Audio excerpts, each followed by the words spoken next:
साथीहरु सबैजना डायरी र चाहिँ पेन राख्नु भएको छ भनेर हामीले भनेको थियौँ। डायरी र पेनहरु केही टिप्न पर्ने भयो, केही जरुरी रह्यो भने डायरी र पेन राख्नुस् भन्ने कुरा हो हाम्रो।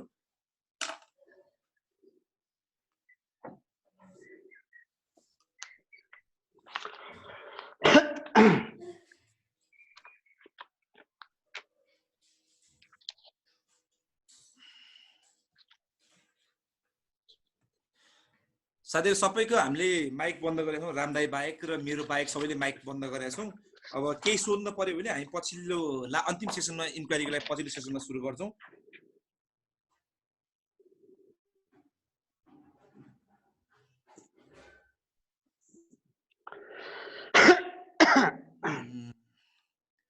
दाइ एकछिन है, साथीहरु अझै आउँदै हुनुहुन्छ, 100 जनै पुराएर गरौँ भनेर है।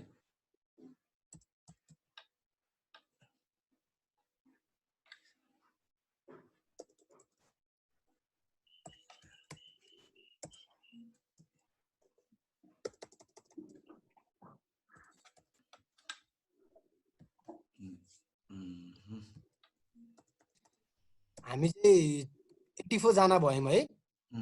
साथीहरु चाहिँ अब आउन बाँकी छन्, 1-2 जना अलिअलि।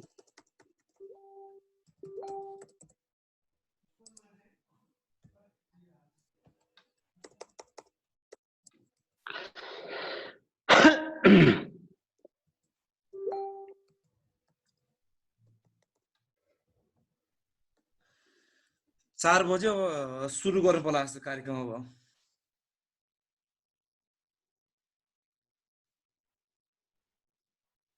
त्यो साथीहरु अझै आउँदैछु भन्दै हुनुहुन्छ।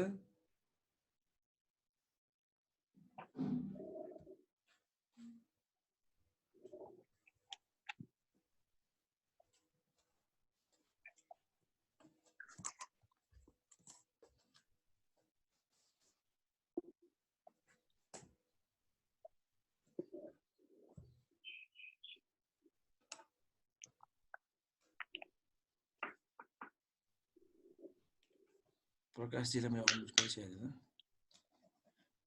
साथीहरु अब साथीहरु सायद अब आउने क्रम सायद सकिन आँट्यो जस्तो लाग्यो मलाई। अझै आउँदै हुनुहुन्छ।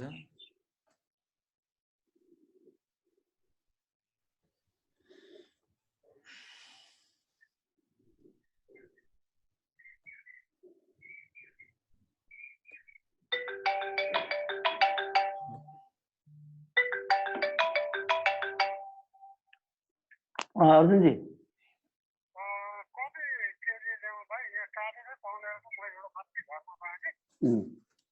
हामी लगभग 90 जना जति भयौँ है, 89 जना भयौँ है। अब म फोन उन्ना अब प्रदीप सर, प्रदीपजी के छ अनि बढ्ने क्रम छ, आउने क्रम छ? आउँदै हुनुहुन्छ, त्यही भएर मैले एकछिन रोकेँ है। म सुरु गर्छु अब यहाँ, तर आउँदै हुनुहुन्छ साथीहरु अझै। हैन, अब तपाईले बोल्दै गर्नु पर्यो, नभए यहाँ पार्टिसिपेन्ट एक्सेप्ट गर्दै अब स्टार्ट गर्नु पर्यो तपाईले है सेसन। हुन्छ, 92 हो।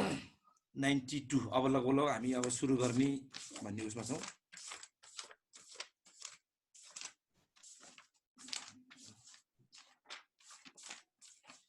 साथीहरु सबैजनालाई स्वागत छ यहाँ। स्वागत, नमस्ते। दाइलाई पनि स्वागत छ यहाँ। ल अरु धेरै लामो कुरा नराखिएन, हामी आजको विषय हामीसँग वर्तमान विश्वमा मार्क्सवादको महत्त्व र यसलाई कसरी बुझ्ने भन्ने विषयमा हामीसँग आज प्रस्तावको रूपमा हुनुहुन्छ माननीय राम कार्की। उहाँ नेपाल कम्युनिस्ट पार्टी केन्द्रीय सदस्य पनि हुनुहुन्छ, उहाँ पूर्व सूचना तथा सञ्चार मन्त्री पनि हुनुहुन्छ। उहाँले आजको विषय चाहिँ वर्तमान विश्वमा मार्क्सको महत्त्व र यसलाई कसरी बुझ्ने भन्ने विषयमा चाहिँ हामीलाई राख्दै हुनुहुन्छ, उहाँको विचार राख्दै हुनुहुन्छ। सायद उहाँबाट नै सुरु गरौँ। दाइ हजुर सुरु गर्छु दाइ अब। हुन्छ।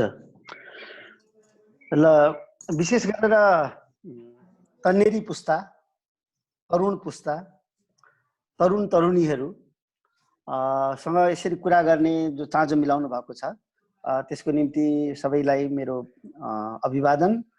र सुरुमै यो खास गरेर जुन महामारी छ, यो महामारीमा सबभन्दा अगाडि अग्रपङ्क्तिमा रहेर काम गरिरहेका स्वास्थ्यकर्मीहरू, सिपाहीहरू, त्यसपछि अरू भुइँ तहमा काम गर्ने विभिन्न सङ्गठनहरू सबैलाई र जसले दुःख पाइरहेका छन्, यति बेला कष्ट पाइरहेका छन्, उनीहरूप्रति गहिरो सहानुभूति प्रकट गर्दै र जो यसमा सामेल छन् उनीहरूलाई अभिवादन गर्दै अब हाम्रो कुराकानीहरू सुरु गरौँ। मुख्य कुरा जब समाज मान्छेहरू मिलेर बनेको छ, मान्छे आफूलाई सबभन्दा सचेत प्राणीको रूपमा सम्झन्छ, ठान्दछ र यो सामाजिक व्यवस्था कस्तो सामाजिक व्यवस्थामा बस्दाखेरि कस्तो प्रकारको अर्थतन्त्र निर्माण गर्दाखेरि मान्छेलाई सबभन्दा सुविस्ता होला, मान्छे मुक्त होला भनेर यसको खोजी चाहिँ मान्छेले लगातार गर्दै आइरहेको छ। र अब धेरै पुरानो सन्दर्भलाई नलिएर हामी एकदम भर्खरको कुरा गर्दाखेरि खास गरेर 80 को दशकतिर 1980 को दशकतिर खास गरेर विकसित भनिएका देशहरू जो छन् पुँजीवादी देशहरू र ती पुँजीवादी देशका मा काम गर्ने, तिनीहरूको पक्षमा काम गर्ने बुद्धिजीवीहरूले एउटा के निष्कर्ष निकाले भने सबभन्दा खास गरेर 1989 मा सोभियत सङ्घको पतन भइसकेपछि, सोभियत सङ्घ विघटन भइसकेपछि उनीहरू के निष्कर्ष निकाले भने अब मानव जातिले अहिलेसम्म जुन एउटा राजनीतिक व्यवस्थाको खोजी गरिराखेको थियो, एउटा आदर्श राजनीतिक व्यवस्थाको खोजी गरिराखेको थियो, त्यो खोजी चाहिँ अब पुरा भयो। त त्यो के हो त भन्दाखेरि त्यो चाहिँ उदार प्रजातन्त्र, लिबरल डेमोक्रेसी अनि बजार अर्थतन्त्र। त यसको रूपमा तपाईहरु सुनिरहनु भएको छ? सुन्दा सबैको मैले माइक बन्द गर्दै भएर यस्तो हुँदै माइक खुला आवाज डिस्टर्ब आउँछ नै, त्यही भएर माइक सबैको बन्द गरेर राखेका छौँ के दाइ। त खास गरेर यसरी एउटा के निष्कर्षमा पुग्यो भने, पुर्याउन खोजियो संसारलाई भने अब मान्छेले नयाँ राजनीतिक व्यवस्थाको खोजी गरिरहनु जरुरी छैन। नयाँ राजनीतिक आर्थिक व्यवस्था चाहिँ यही उदार प्रजातन्त्र र बजार अर्थतन्त्र नै हो भन्ने निष्कर्षमा उनीहरू पुगे। र त्यस बेलामा खास गरेर बर्लिनको पर्खाल ढलेपछि, सोभियत सङ्घको विघटन भइसकेपछि पुराना जो मार्क्सवादीहरू थिए उनीहरूले पनि हात उठाए। साँच्चै नै अब पुँजीवादको विजय भयो, पुँजीवाद नै श्रेष्ठ व्यवस्था रहेछ भनेर कतिपयले त्यो कुरा स्वीकार गरे, कहालिए। र त्यो संसारभरि नै तपाईहरुले खास गरेर नेपालमा पनि सोभियत सङ्घको विघटन पछाडि कम्युनिस्ट आन्दोलनलाई तपाईले हेर्नुभयो भने त कम्युनिस्ट आन्दोलनमा यहाँ पनि थुप्रै विजातीय तत्त्वहरूको प्रवेश भएको पाउँछौँ। यसमा तपाईहरु गम्भीर भएर यसमा अध्ययन गर्नुहोस्।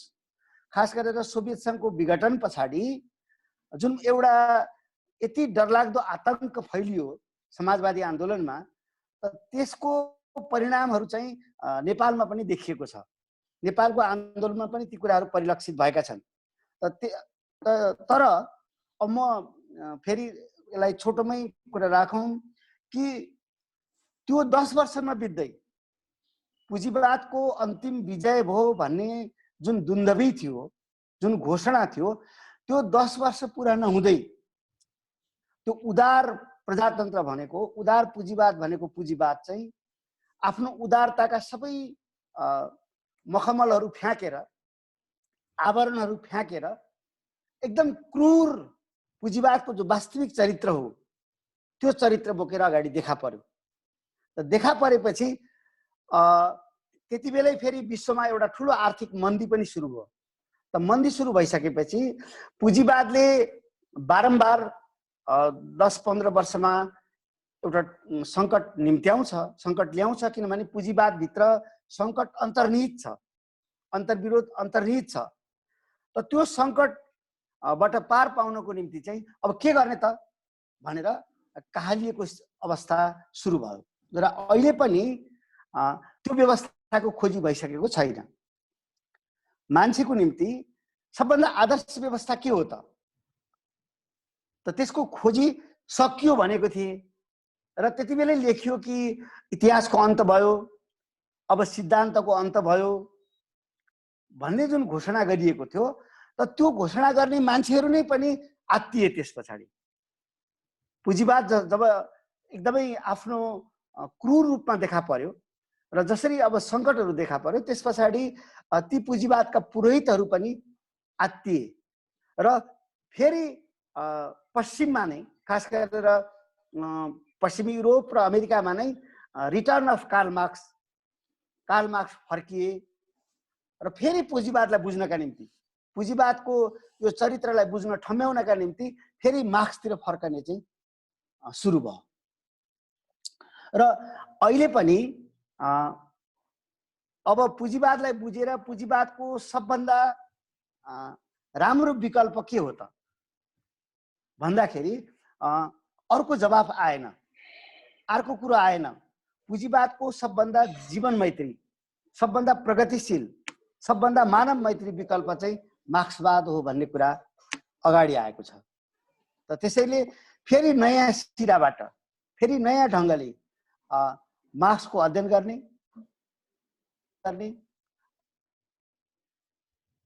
भएको छ। अब यसमा हामी खास गरी आफूलाई मार्क्सवादी भन्नेहरूले पनि आफ्नो यो अहङ्कार अथवा यस्तो चिज चाहिँ यसमा टाँसिरहनु हुँदैन कि हाम्रा सबै प्रयोगहरू सही थिए।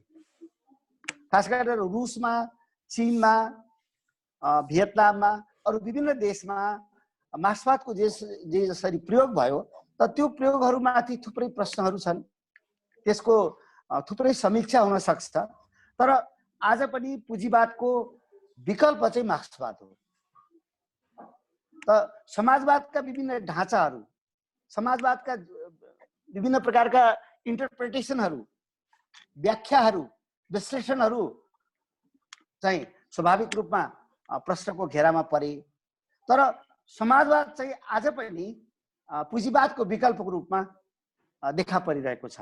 त त्यसैले नेपालका युवाहरूलाई पनि, नेपालका तन्नेरीहरूलाई पनि, किनभने नेपालमा त्यो झन् विशिष्ट ढङ्गले चाहिँ अगाडि आएको छ। खास गरेर नेपालमा त अहिले सबभन्दा ठुलो सङ्कट के परेको छ भने हिजोसम्म खास गरेर राजतन्त्रको अन्त नहुन्जेलसम्म सिद्धान्तनिष्ठ राजनीति चाहिँ नेपालमा मूल राजनीति बन्यो। नेपालको मूल राजनीति भनेको चाहिँ सिद्धान्तबाट निर्देशित एउटा स्ट्राटेजी भएको, रणनीति भएको राजनीति चाहिँ लागू भयो र मान्छेहरूले, हाम्रा हजारौँ हजार हाम्रा अगुवाहरूले त्यही बमोजिमको आचरण गरे, त्यही मूल्यमा आफूलाई ढाल्ने कोसिस गरे। थुप्रै जेल गए, थुप्रैको सर्वस्व भयो, थुप्रैले चाहिँ प्रवासमा रहनु पर्यो र हजारौँ हजारको हत्या भयो। तर अहिले आएर के देखिँदैछ भन्दा नेपालको मूल राजनीतिमा चाहिँ, जहाँ राजनीतिको जो स्पेस छ त्यो राजनीतिमा चाहिँ सिद्धान्तनिष्ठ राजनीति छैन। अब अहिले चाहिँ त्यो सिद्धान्तनिष्ठ राजनीतिको सट्टा चाहिँ रियल पोलिटी, व्यवहारिक राजनीति, जे पर्दै जान्छ त्यही गर्दै जाने खालको राजनीति चाहिँ हाबी भइरहेको देख्दछौँ हामी। र एउटा कुरा अब अलिकति म कुरा राखेर अनि तपाईँहरूले पनि फेरि प्रश्न गरिदिनु भयो भने मलाई सजिलो पर्ला। अब म एउटा कुरा के भनिराखौँ भने, दाइ मैले एकचोटि तपाईँलाई रोक्न मिल्छ दाइ? बिल्कुल तपाईँको पछाडि चाहिँ ठ्याक्कै पछाडि लाइट आयो, त्यो चाहिँ पछि चाहिँ यो रेकर्ड पनि भइरहेको कारणले यो ट्युब लाइटको चाहिँ लाइट आएर त्यो अलिकति म्यानेज गर्न मिल्छ दाइ? हजुर, अब भयो अलि पछाडिबाट दिँदा नि हुन्छ दाइ तपाईँले? हुन्छ। त एउटा सबभन्दा गम्भीर कुरा के छ भने कार्यनीति कार्यनीति कार्यनीति कार्यनीति tactics tactics tactics and tactics भनेको त्यो सबै जोड्दाखेरि अवसरवाद हुन्छ। राजनीतिमा चाहिँ एउटा रणनीति हुन्छ, एउटा स्ट्राटेजी हुन्छ र त्यो स्ट्राटेजी अर्थात् एउटा रणनीतिक कार्यक्रम हुन्छ, एउटा दीर्घकालीन कार्यक्रम हुन्छ, यहाँ पुग्ने भन्ने एउटा कार्यक्रम बनाइन्छ र त्यो कार्यक्रममा नपुगुन्जेलको लागि एउटा रणनीति बनाइन्छ र त्यो रणनीतिलाई सेवा पुग्ने खालको, त्यो रणनीतिलाई सघाउ पुग्ने खालको चाहिँ ट्याक्टिक्सहरू बनाइन्छ, कार्यनीतिहरू बनाइन्छ। तर अहिले हामी नेपालमा के देखिरहेका छौँ भने समकालीन राजनीतिमा tactics tactics tactics and tactics, त खालि कार्यनीति कार्यनीति कार्यनीति कार्यनीति छ, रणनीति हामी देख्दैनौँ। त्यसैले त्यो भनेको अवसरवाद हो र त्यसकारण पनि अब नेपालको तनेरी पुस्ताले अब आफूलाई चाहिने पोलिटिकल सिस्टम, आफूलाई चाहिने इकोनोमिक सिस्टम, आफूलाई चाहिने भ्यालु, आफूलाई चाहिने नैतिकता, आफूलाई चाहिने मूल्य त त्यसको चाहिँ खोजी गर्नुपर्ने बेला भएको छ। त त्यो खोजी गर्ने सिलसिलामा नै र म तपाईहरुसँग के भन्छु भने अब हाम्रो पिढी, हाम्रो जुन जेनेरेसन छ त त्यो जेनेरेसनले अतीतमा गरेका बहादुरीहरू, अतीतमा गरेका ठुला ठुला कामहरू त त्यसको बोझमा तपाईहरु दब्नु पर्दैन। किनभने हरेक बाबुआमा पुस्ताले, आमा बाबु पुस्ताले छोराछोरी पुस्ताको निम्ति केही न केही गर्छ। त्यो किसानले पनि गर्छ, मजदुरले पनि गर्छ, त्यो व्यापारीले पनि गर्छ, शिक्षकले पनि गर्छ, यहाँसम्म कि अरु प्राणीले पनि गर्छन्।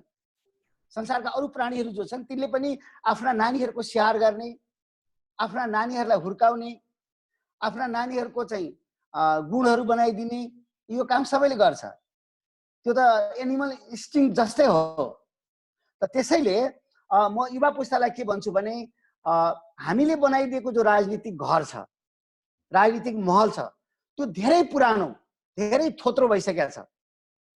त्यसमा तपाईहरु बस्नुभयो भने त्यसले किच्न सक्छ, त्यसले दुर्घटना ल्याइदिन सक्छ। त्यसले गर्दा तपाईहरुको निम्ति आफ्नै एउटा घर बनाउने प्रयत्न गर्नुस् र त्यो घर बनाउन चाहिँ तपाईलाई मार्क्सवादले चाहिँ तपाईलाई बाटो देखाउँछ, तरिका देखाउँछ, तरिका सिकाउँछ। त त्यसो हुनाले युवा पुस्ताको निम्ति, भोलि आउने पुस्ताका निम्ति र आज बाँचिरहेकाहरूको निम्ति पनि अब एउटा नयाँ, अब अहिले त विश्व व्यवस्थाकै कुरा हुँदैछ। यो खास गरेर कोरोनाको कहरले त अब तपाईले देख्न सक्नुहुन्छ, यो एकदम निश्चित हो, लेखेर राख्नुहोस् कि केही समय पछाडि अब सबै पुँजीवादी देशहरूले पनि कम से कम आफ्नो स्वास्थ्य प्रणालीमा हेरफेर ल्याउँछन्, आफ्नो स्वास्थ्य प्रणालीलाई रिभ्यू गर्छन्, त्यसमा परिवर्तन ल्याउँछन्। यो कुरो सुनिश्चित छ। तर यो स्वास्थ्य व्यवस्था, अहिलेको जुन स्वास्थ्य प्रणाली हो, त्यो स्वास्थ्य प्रणालीलाई गाइड गर्ने जो राजनीतिक व्यवस्था हो, त्यो मूल राजनीतिक व्यवस्था फेरिन सकेन भने फेरि दुर्घटनाको शिकार हुन्छ। त्यसैले विश्वको निम्ति नै एउटा राजनीतिक व्यवस्थाको खोजी छ, नवीनतम विश्व व्यवस्था चाहिएको छ राजनीतिक व्यवस्था, र नेपालमा त झन बढी चाहिएको छ। त त्यसै हुनाले तपाईहरुसँग हाम्रो मेरो खास गरी अनुरोध के छ भने हाम्रो पुस्ताबाट नदब्नुस्। हाम्रा कथाहरूबाट, हामीले जीवनमा गरेका कामहरू, बाबुआमाले जहिले पनि छोराछोरीलाई भन्ने गर्छन्, हाम्रो पालामा यसो गरेका थियौँ, हाम्रो पालामा यस्तो थियो, हाम्रो पालामा यस्तो थियो भन्छन्। त ती कुराहरूलाई धेरै महत्त्व नदिनुस्। ठिक छ, अतीतमा हामीले केही राम्रो काम गरेका छौँ भने त्यो कुरा नोटवर्दी छ, त्यसलाई नोट गर्नु होला। तर अब अहिले हामी जे गरिराखेका छौँ, हामी अहिले जे सोचिराखेका छौँ, त यसलाई म एकदम कङ्क्रिट भाषामा भन्दा, ठोस रूपमा भन्नुपर्दा, हामीले सामन्तवादसँग लड्यौँ, बहादुरीपूर्वक लड्यौँ, दुःख कष्ट थुप्रै पायौँ र तर सामन्तवादलाई हामीले एक हदसम्म पछार्यौँ, एक हदसम्म हामीले ढाल्यौँ। तर जब हाम्रो भेट चाहिँ पुँजीवादसँग भयो, जब हाम्रो मुकाबला चाहिँ पुँजीवादसँग भयो, त्यस पछाडि पुँजीवादले हामीलाई नै प्रदूषित गरिदियो। पुँजीवादलाई पछार्न हामीले सकेनौँ, हामीलाई प्रदूषित गरिदियो। अनि पुँजीवाद के हो त भन्दा तपाईले युरोप, अमेरिका आजको कोरोना कहर हेर्न सक्नुहुन्छ। यो पुँजीवादको जीवनशैलीले निम्त्याएको कुरा हो, पुँजीवादको अनिवार्य परिणामहरू हो यो। त त्यसैले कस्तो जीवन बाँच्ने, कसरी प्राणी मैत्री जीवन बाँच्ने, हाम्रो जुन आफ्नो घर छ यो पृथ्वी, यसको रक्षा कसरी गर्ने र खास गरेर प्रगतिसँग, मतलब प्रकृतिसँग संगतिपूर्ण, प्रकृतिसँग लय मिलाएको जीवन कस्तो हुन्छ, त यसको खोजी चाहिँ तपाईहरुले गर्नुपर्छ।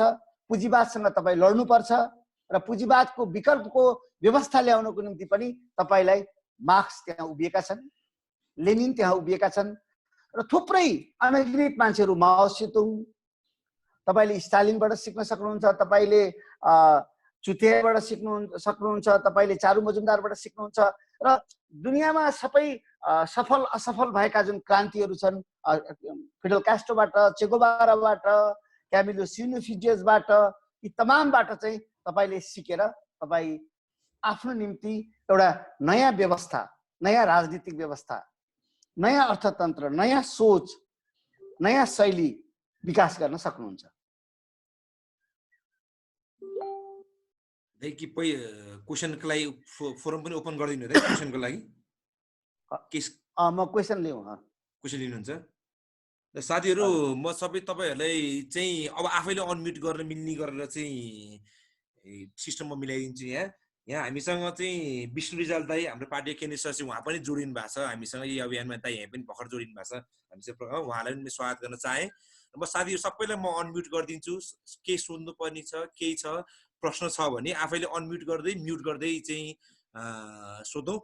नबोल्न पर्ने, कुरा राख्न नपर्ने भने आवाज चाहिँ डिस्टर्ब नहुनको लागि चाहिँ आफ्नो माइक चाहिँ म्युटै राखिदिनु होला। म सबैलाई अनम्युट गरिदिएँ। हेलो हेलो साथीहरू,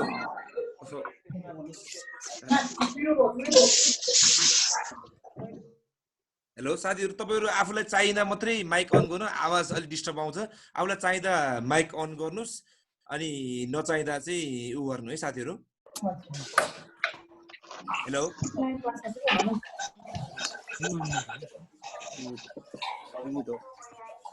हेलो साथीहरू, तपाईँलाई केही प्रश्न छ दाइसँग भने, रामकाजी दाइसँग केही प्रश्न छ भने प्रश्न सोध्न सक्नुभयो है। तपाईँहरूले आफ्नो माइक अनम्युट गरेर तपाईँहरूले प्रश्न सोध्न सक्नुहुनेभयो है। हेलो साथी, तपाईँले फोन साउन्ड सुनिरहनु भएको छ? प्रदीप कमरेड, हजुर हजुर, प्रदीप कमरेड, एकचोटि तपाईँ मेसेजमा चेक गर्नुहोस् त, यहाँ क्वेसन आएको छ अथवा साथीहरूले चाहिँ आफैले बोलेर भन्दा यहाँ क्वेसन लेखेर तपाईँले चाहिँ फेसिलिटेट गर्नुभयो भने अझ सजिलो होला, त्यो हल्ला पनि हुँदैन। अनि अर्को कुरा जस्तो तपाईँले म्युट गरेर राख्दा पनि यदि मैले बोल्न चाहेँ भने यसलाई अनम्युट गरेर बोल्न सक्छु। सो एकैचोटि चाहिँ अनम्युट नगरिदिनु, तपाईँले म्युट नै गरेर राखिदिनु। मैले म्युट नै गरेर राखेको छु मैले अहिले सबै ल है त, ल है त, यहाँ क्वेसन आइरहेछ, स्क्रोल गरेर हेर्नु ल। ल रामदाई, हेलो भन्नु सुनिरहनु भएको छ उहाँले, भन्नुहोस्। दाइ, मेरो एउटा क्वेसन चाहिँ के हो भने अहिले हामीले यो मानवीय समाजवादको बहस गरिराख्दाखेरि यो पर्यावरणीय समाजवाद पनि जरुरी हो सिकाएको पाठ हो त भन्ने प्रश्न अहिले दाइले मैले राख्न चाहे।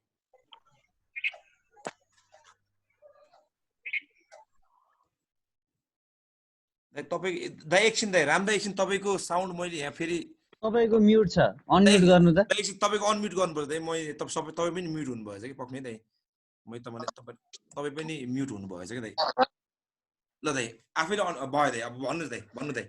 ठिक छ प्रदीप, यसो गरौँ न, अब यसरी धेरैजनाको एकैचोटि त्यो फेरि अनम्युट होला, त्यो डिस्टर्बिङ हुन्छ। त्यहाँ साथीहरूबाट सुनेर तपाईँले यता उ गर्दा हुँदैन, मलाई सुनाउँदा हुँदैन। सुन्दा इन्डिभिजुअल मान्छेलाई अनम्युट गर्दै उहाँले इन्डिभिजुअल नै सोध्ने, किन क्वेसन धेरै नै आएको छ कि दाइ।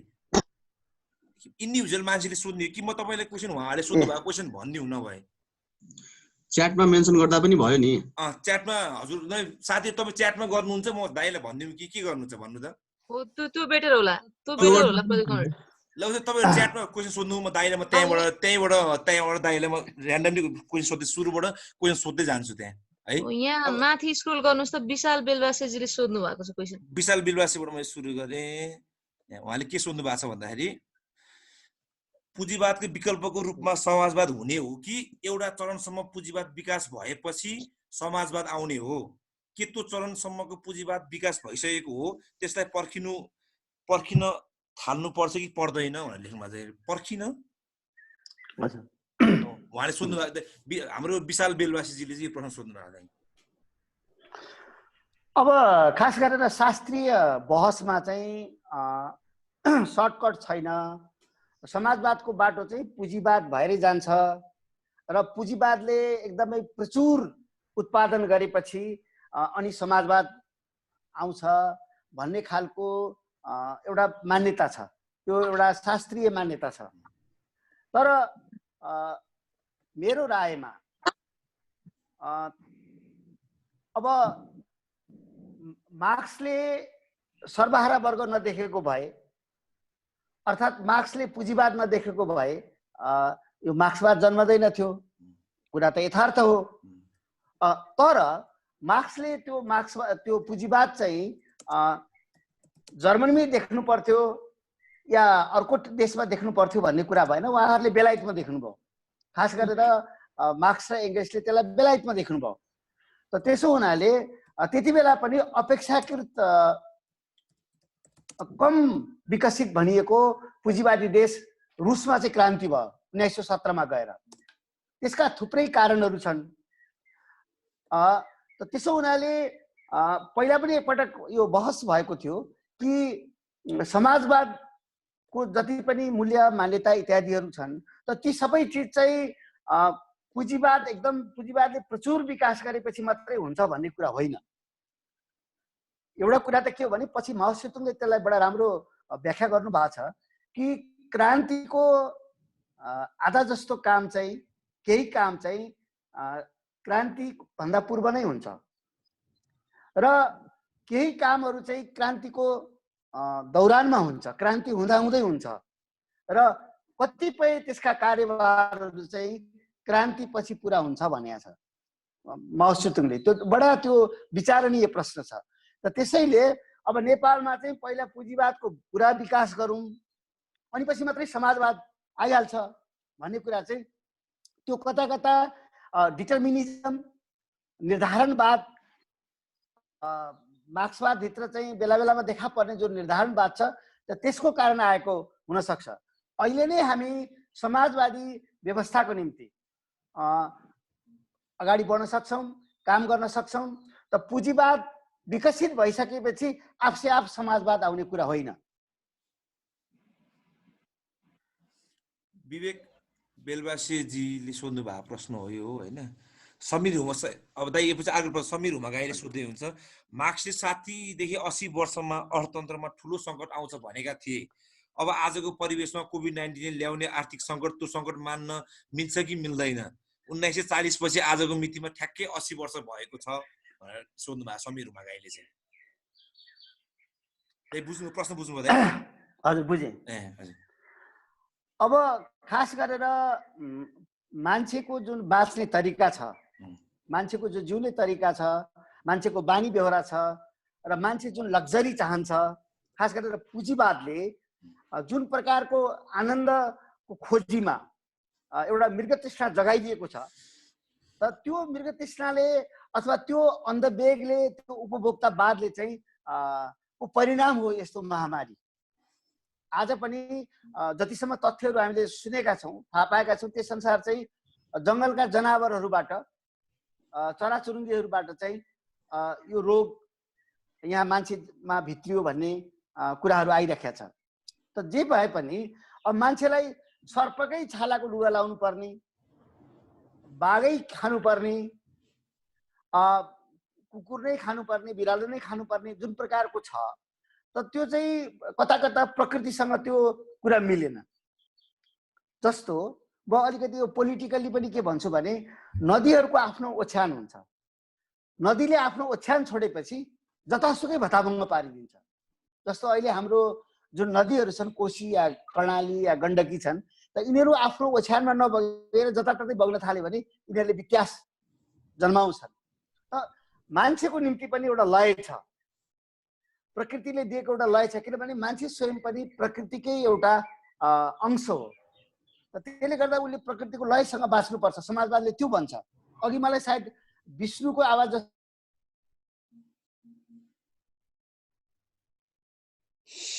शिट यार लाइन गयो क्या अब।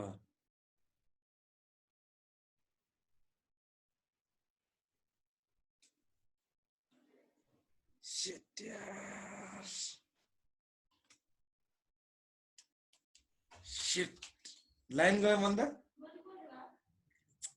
शिट यार